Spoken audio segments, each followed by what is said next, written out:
ഇനിയിപ്പോൾ തദ്ദേശ തെരഞ്ഞെടുപ്പ് ഉടൻ തന്നെ വരാൻ വേണ്ടി പോകുന്നു. ഇപ്പോൾ അങ്ങ് പറഞ്ഞതുപോലെ തന്നെ ഇപ്പോൾ KPCC പ്രസിഡന്റ് കെ സുധാകരൻ, ഒപ്പം തന്നെ പ്രതിപക്ഷ നേതാവ് BD സതീശൻ, ഇവരെ മുൻനിർത്തി മാത്രം കേരളത്തിൽ ഇനിയിപ്പോൾ തദ്ദേശ തെരഞ്ഞെടുപ്പിലാണെങ്കിലും നിയമസഭാ തെരഞ്ഞെടുപ്പിലാണെങ്കിലും ഒരു വിജയത്തിലേക്ക് പോകാൻ കഴിയില്ല എന്ന ACC നേതൃത്വത്തിന് തോന്നലുണ്ടോ? അതുകൊണ്ടാണോ ഈ ഒരു സാഹചര്യത്തിൽ ഇങ്ങനെയുള്ള മുതിർന്ന നേതാക്കളെ കൂടി അങ്ങ് പറഞ്ഞ രീതിയിൽ മുൻനിരയിലേക്ക് തന്നെ കൊണ്ടുവരാൻ ശ്രമിക്കുന്നത്?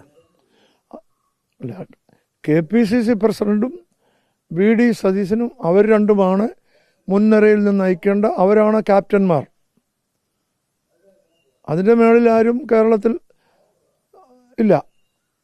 മുതിർന്ന നേതാക്കന്മാർ എല്ലാവരും തന്നെ അവരുടെ നേതൃത്വം അംഗീകരിച്ചുകൊണ്ട് ചേർന്ന് പ്രവർത്തിക്കണം. അതാണ് ഞാൻ പറയുന്നത്.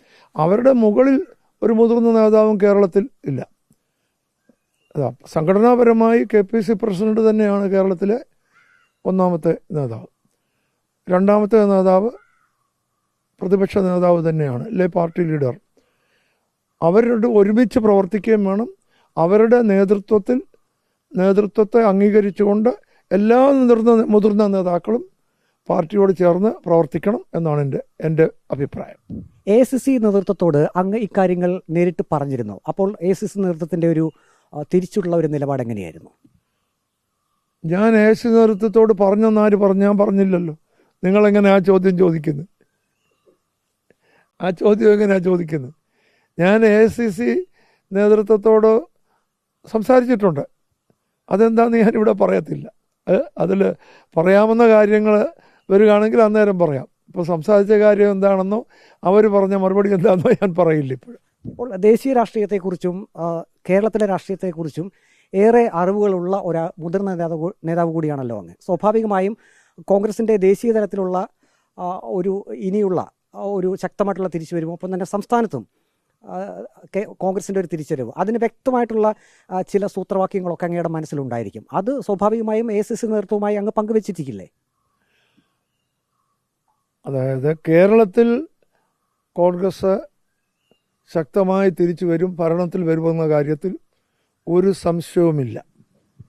അത് ഇടതുപക്ഷ നേതാക്കന്മാർക്കും അതറിയാം. കഴിഞ്ഞ തെരഞ്ഞെടുപ്പിൽ സംഭവിച്ചതുപോലുള്ള ഒരു തുടർഭരണം ഇനി ഉണ്ടാകില്ല എന്നുള്ളത് എല്ലാവർക്കും അറിയാം. അതുകൊണ്ട് അതിൽ സംശയമില്ല. കേന്ദ്രത്തിൽ തീർച്ചയായും കോൺഗ്രസ്സിന് പ്രത്യേകിച്ച് ഈ അസംബ്ലി 1-2 തെരഞ്ഞെടുപ്പുകളുണ്ടായ പരാജയം അല്പം ക്ഷീണം ചെയ്തിട്ടുണ്ട്.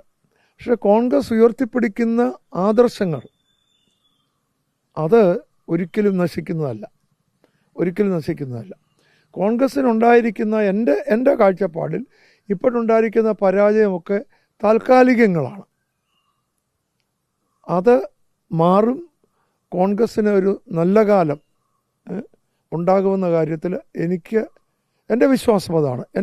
കാര്യം ഈ ഇന്ത്യയുടെ പഴയകാല ചരിത്രങ്ങൾ നോക്കിയാലും ഇന്ത്യയുടെ പ്രത്യേകത നോക്കി, ഇന്ത്യ ഒരു ബഹുസ്വരതയുള്ള രാജ്യമാണെങ്കിലും യൂണിറ്റി ഉള്ള രാജ്യമാണ്. എല്ലാവരും രാജ്യ താല്പര്യം നോക്കി ചിന്തിക്കുന്ന ഒരു ജനസമൂഹമാണുള്ളത്. അപ്പോൾ കോൺഗ്രസ് ഉയർത്തിപ്പിടിക്കുന്ന ജനാധിപത്യവും മതേതരത്വവും ബഹുസ്വരതയും ഒക്കെ ഇന്ത്യയിലെ ജനങ്ങൾ അംഗീകരിക്കുന്ന, അതായത് വൈദിക കാലം മുതൽ ഈ ബഹുസ്വരത ഇന്ത്യയിൽ ഉണ്ടായിരുന്നു. വെളിയിൽ നിന്ന് വന്നവരെയൊക്കെ നമ്മൾ സ്വീകരിച്ചിട്ടേ ഉള്ളൂ. മനസ്സിലായോ? അപ്പം എല്ലാവരെയും ഉൾക്കൊള്ളുന്ന വസുദൈവ കുടുംബകം അല്ലേ എന്ന് പറയുന്നതാണ്. അതുപോലെ തന്നെ ലോകോ സമസ്ത സുഖിനോ ഭവന്തു, ഇതൊക്കെയല്ലേ നമ്മുടെ ആപ്തവാക്യം. ഇങ്ങനെയുള്ള ഈ സംസ്കാരമുള്ള ഒരു രാജ്യത്തെ ബഹുസ്വരതയും ജനാധിപത്യവും നിലനിൽക്കും, ഒരു സംശയവുമില്ല. അതുപോലെ പണ്ഡിറ്റ്ജി പറഞ്ഞല്ലോ, യൂണിറ്റി ഇൻ ഡൈവേഴ്സിറ്റി. അത് നമ്മുടെയൊക്കെ ഈ ഡൈവേഴ്സിറ്റിക്കകത്തൊരു വലിയ യൂണിറ്റി ഉണ്ട്. കോൺഗ്രസ് ഉയർത്തിപ്പിടിക്കുന്ന അത്തരം പ്രമാണങ്ങളാണ്, അല്ലാതെ വിഭാഗീയതയല്ല, ജാതിയും തമ്മിൽ ഭിന്നിപ്പിക്കുന്നതല്ല, വെറുപ്പിൻ്റെ രാഷ്ട്രീയമല്ല. കോൺഗ്രസ് ഉയർത്തിപ്പിടിക്കുന്നത് ബഹുസ്വരതയുടെയും സഹവർത്തിത്വത്തിൻ്റെയും സ്നേഹത്തിൻ്റെയും സഹകരണത്തിൻ്റെയും രാഷ്ട്രീയമാണ്. ആ രാഷ്ട്രീയത്തിന് എന്നും നിലനിൽപ്പുണ്ട്. സംഘടനാപരമായി ചിലപ്പോൾ ഒരു തെരഞ്ഞെടുപ്പിൽ തോറ്റെന്ന് വരാം, ജയിച്ചെന്ന് വരാം.